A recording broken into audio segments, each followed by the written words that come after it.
આજરોજ અહીંયા ડીસાના નાગરિકોની સલામતીના પ્રશ્નો સાથે ભેગા થયા છે। ડીસા નગરપાલિકા દ્વારા જ્યાં મરણ ગયેલા ગાયોના મૃતદેહોને સમાધિ આપવામાં આવેલી છે એવી જગ્યા ઉપર વોટર ટ્રીટમેન્ટ પ્લાન્ટ બનાવવાનું આયોજન કરવામાં આવે છે, જેના કારણે ભવિષ્યમાં ખૂબ મોટો રોગચાળો ફાટી નીકળવાની શક્યતા છે। જેથી વોટર ટ્રીટમેન્ટ પ્લાન્ટનું સ્થળ બદલવા માટેની માંગણી, આ ઉપરાંત ડીસા શહેરમાં ગેરકાયદેસર પશુ મંડીઓ અને કતલખાનાઓ ચાલે છે, માંસ મટનની દુકાનો ચાલે છે અને આ તમામ નગરપાલિકાની જગ્યાઓ ઉપર દબાણો કરીને ચાલે છે, એ તાત્કાલિક હટાવવા માટે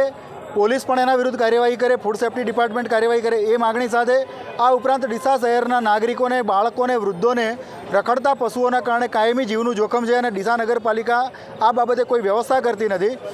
આ બાબત અબોલ જીવો માટે પણ જોખમકારક છે અને નાગરિકો માટે પણ જોખમકારક છે। આજની રેલીનો મુખ્ય ઉદ્દેશ એ છે કે ડીસા કાંટ મુકામે જે વોટર ટ્રીટમેન્ટ પ્લાન્ટ બની રહ્યો છે એ ત્યાં બાજુમાં જે પાંજરાપોળ છે એની બાજુમાં કે એની જોડે છે,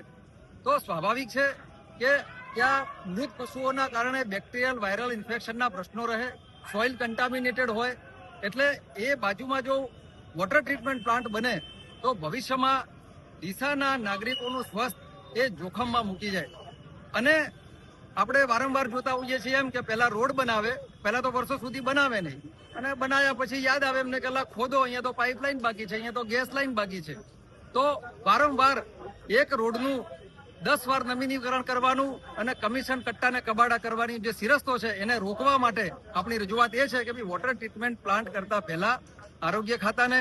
લાગુ તમામ ઓથોરિટીના ઓપિનિયન લેવામાં આવે, કારણ કે એકવાર 100 કરોડ જેવી માતબર રકમ ખર્ચાઈ જાય અને ત્યારે તમને યાદ આવે કે ભાઈ લોકોને તો રોગ થાય છે, તો હવે પાંજરાપોળને હટાવો, તો જે ગૌ માતાનું આશ્રય સ્થાન છે તમે ભવિષ્યમાં કદાચ એને પણ હટાવશો, તો અમારી મુખ્ય રજૂઆત છે કે પૂરેપૂરો સર્વે થાય। સરકાર જોડે ઘણી બધી, ડીસા તો સરકારી જગ્યાનું ધની છે।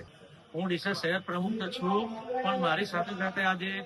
આમ આદમી પણ છે, બીજેપીના કાર્યકરો છે, બીજેપીમાં દુઃખી કાર્યકરો છે, કોર્પોરેટરો પણ અમારી સાથે જોડાયા છે, શહેરના પ્રબુદ્ધ નાગરિકો જોડાયા છે, બીમાર માણસો જેને ઇન્જેક્શન બાટલા ચાલુ છે બાટલા સાથે અહીંયા જોડાયા છે કે અમારે રખડતી ગાયોનો મુખ્ય મુદ્દો આજે વર્ષોથી સરકારમાં કાયદામાં પ્રાવધાન છે કે મુખ્ય મુદ્દો એ ગાયો રખડતા ઢોરો રોજ બાળકોને અડફેટે લે છે, કેટલા સ્કૂટર ચાલકોને, વડીલોને અડફેટે લે છે, કેટલા બધા માણસોને જીવ જોખમાય છે, કેટલા માણસો વિદ્યાર્થીઓ મરી ગયા છે, એ પ્રશ્નોનું નિરાકરણ કરતા નથી। શહેરમાં ઠેર ઠેર બધા કાચા સીસી રોડોમાં ખાડા પડ્યા છે।